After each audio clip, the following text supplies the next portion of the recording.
Ready? Let's go.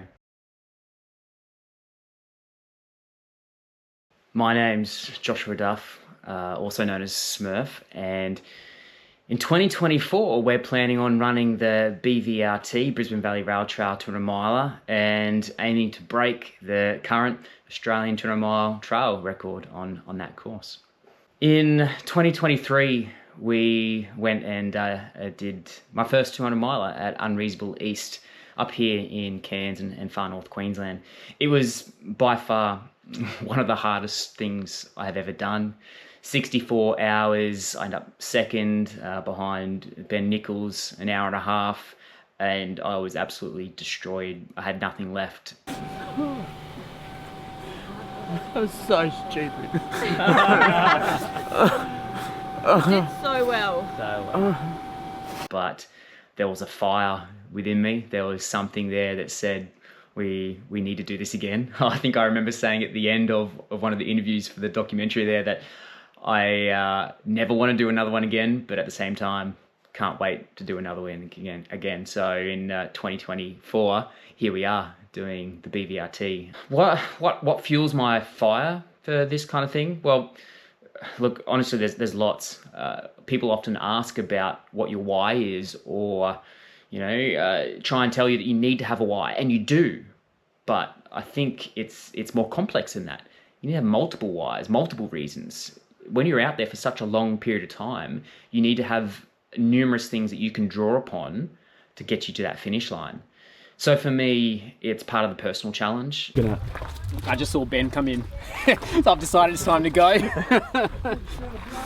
It's funny because we've got such a long way to go, but like the racer in me, still thinking about that.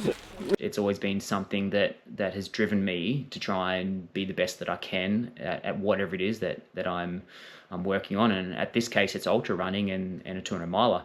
But it's bigger than that too, especially now that, my wife and I, we've got two young girls, 3-year-old Isabella and 1-year-old Olivia, and they fuel my fire too. It's about showing them what's possible and being a good influence on them so that they can grow up to be healthy, strong individuals who can go out there and chase their own dreams. But my wife and I, we do these things together.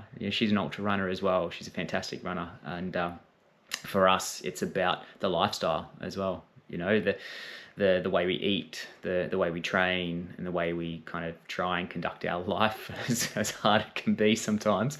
It's so much more than that.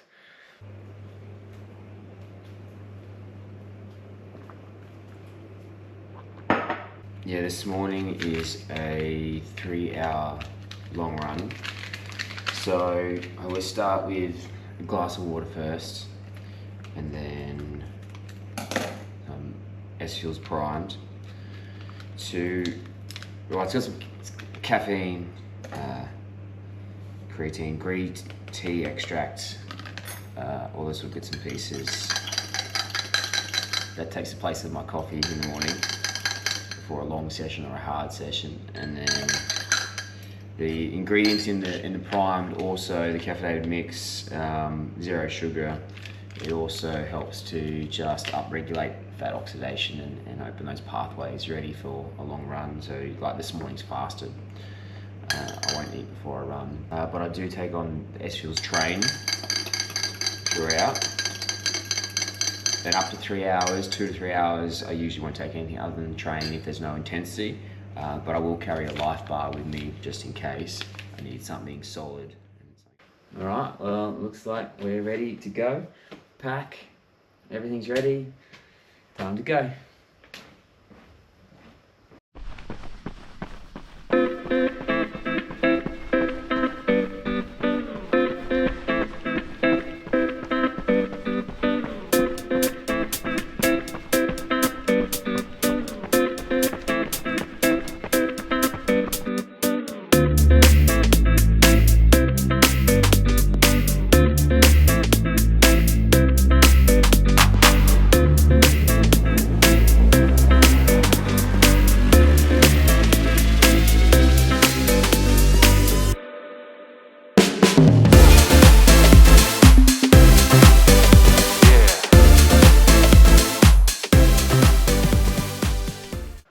in terms of literally fueling the fire and nutrition, it's such an important part of the whole process.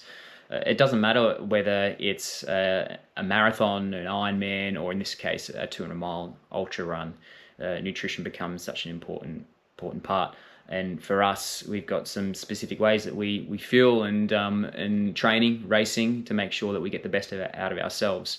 So, for example, when I'm thinking about nutrition, I'm always starting with the demands of the sport or the event that I'm participating in.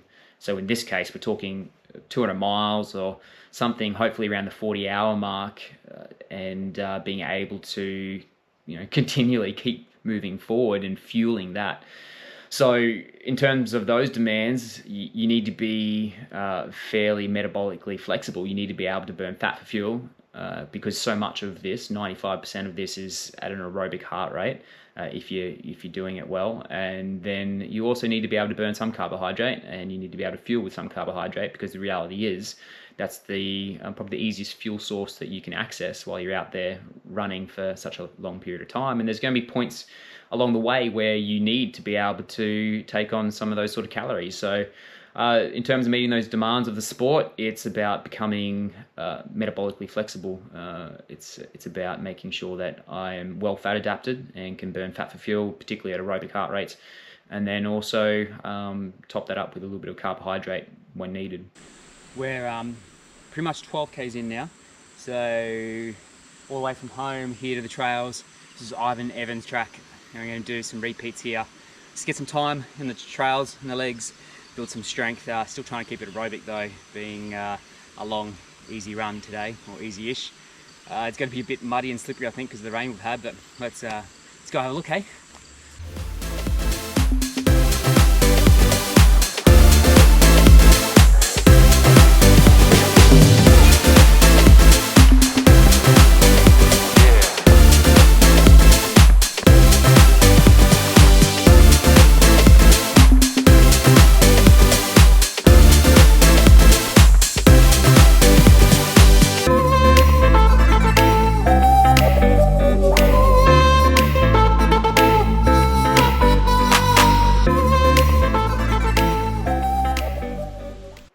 Yeah, it was a relatively hard day of training.